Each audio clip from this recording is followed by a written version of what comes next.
Hello மக்களே! இப்போ நம்ம சுண்டைக்காய் குழம்பு எப்படி பண்ணலான்னு நான் சொல்கிறேன். இப்போ எங்கள் வீட்டில் வந்து ஃப்ரெஷ்ஷாக நாங்கள் சுண்டைக்காய் இருந்துச்சு. அதை பறித்து வச்சுருக்கேன். இப்போ வந்து உலக்கையில் அந்த சுண்டைக்காய போட்டு லைட்டாக நச்சுட்டு தண்ணியில் வந்து நல்லா அலசி வச்சுக்கணும்.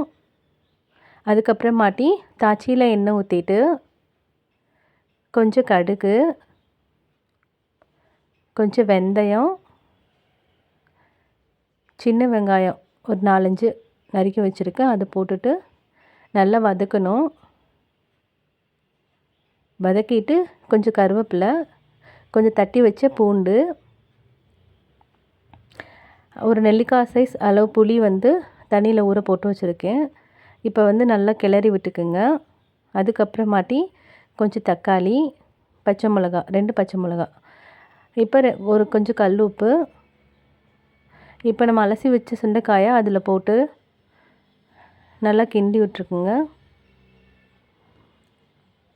அதுக்கப்புறமாட்டி கொஞ்சம் மஞ்சத்தூள் போட்டு நல்லா கிளறி விட்டுக்குங்க.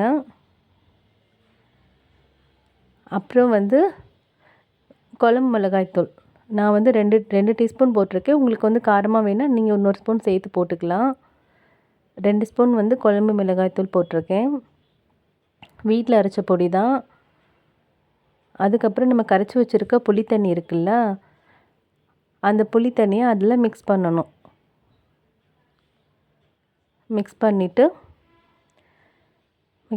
இப்போ வந்து கொஞ்சம் லைட்டாக கிண்டி விட்டுட்டு மூடி வச்சுட்டோன்னா இந்த மாதிரி நல்லா கொதித்து வந்துடும். இன்னும் கொஞ்சம் நேரம் வந்து சிம்லேயே நம்ம வச்சு கொதிக்க விட்டோம்னா நல்லா கொஞ்சம் வற்றி இந்த பதத்துக்கு வந்துடும். கிரேவி பதத்துக்கு வந்துடுச்சு. இப்போ வந்து பிளேட்டில் நான் ரைஸ் போட்டு இப்போ அந்த சுண்டைக்காய் குழம்பு வந்து நான் ஊற்றி வச்சுட்டேன்.